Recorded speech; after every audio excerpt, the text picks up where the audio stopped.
Hi, this is Sana Hashmi, and this week in my Prince Ion China column, I dug into what is being discussed on the Chinese internet very intensely. And what I found that there has been a storm of opinions that are brewing over the US President Donald Trump tariff policies. Primarily, it's about differential attitude towards Pakistan and India. So the idea is while India faces tough tariffs and harsher treatment from Donald Trump, Pakistan is getting a much warmer welcome from Trump. But what is behind this shift and what does it mean for the region? There's a totally different discussion that is happening on the Chinese internet.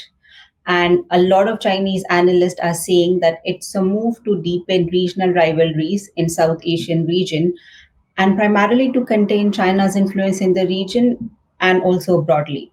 But let's explore how this trade chessboard is being played out. So, Washington has long seen India as a key strategic partner, at least during Trump 1.0 as well as during Biden administration. India-US relations were definitely fostering in the right direction.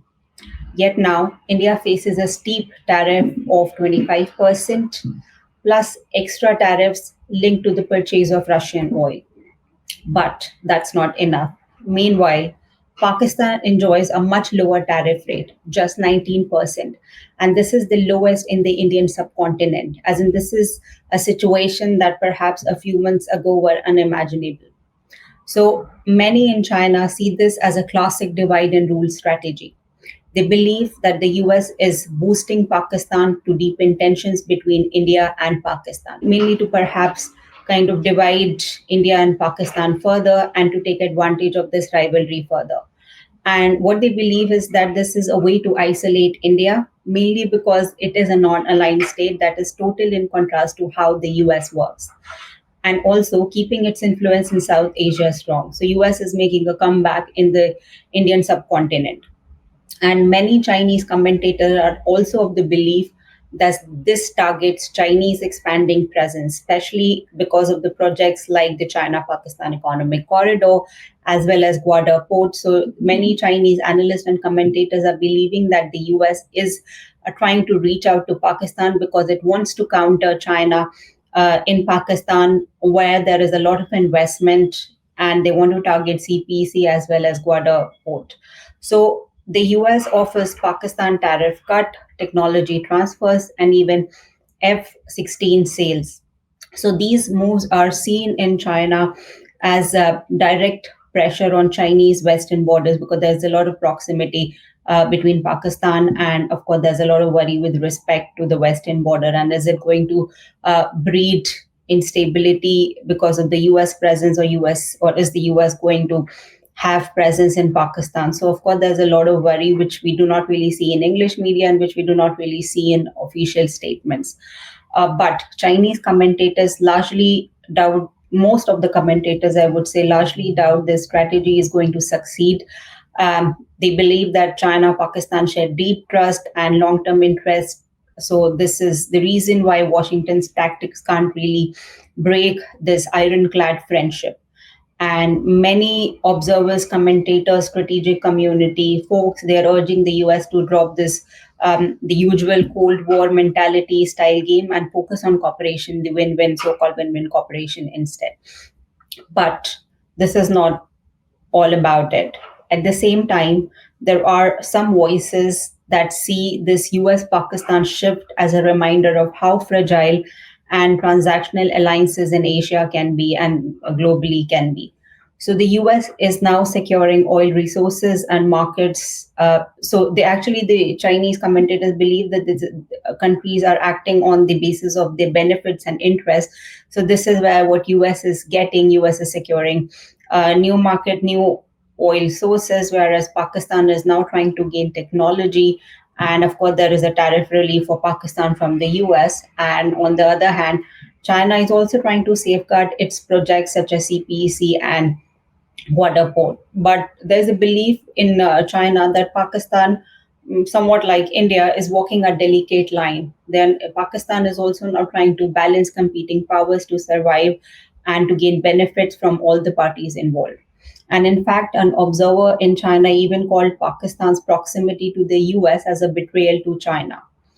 And in fact, a telling comment on Weibo, that's a microblogging website in China, put it that Pakistan is ready to now step on two boats. So, of course, there's a lot of palpitation regarding how Pakistan is also moving towards the US, or is it going to be detrimental to the interests of the Chinese, as well as it is going to have an impact on this so called ironclad friendship between China and Pakistan.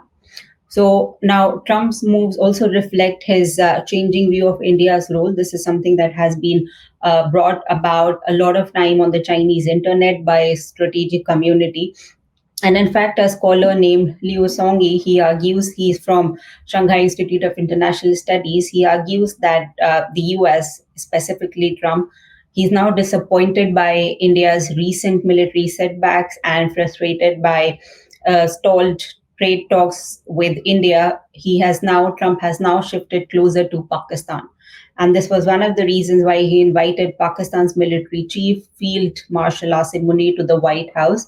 And that was a move that was seen as a slight to India, and perhaps a move that could be categorized on the Chinese internet as the US viewing India as a strategic adversary, or is becoming more and more hostile towards India. So now Chinese analysts also say that this is a part of a larger chess game, with now Washington trying to reshuffle the South Asian board to check India's ambitions and at the same time contain China. And interestingly, some experts, such as Lin Min Wang from Fudan University, he notes that these pressures may be pushing India to reconsider its foreign policy approach, its partnership, and its efforts foreign policy outlook in the past 4 or 5 years. And perhaps in response to this, in response to the US erratic foreign policy, in response to how the West is acting these days, India has cautiously warmed up to China as well as Russia. And this is the reason why now Prime Minister Modi is going to China. Of course, he's going to attend the SCO, but his visit to China is now being seen as a response to India's somewhat not so cordial relationship with the US.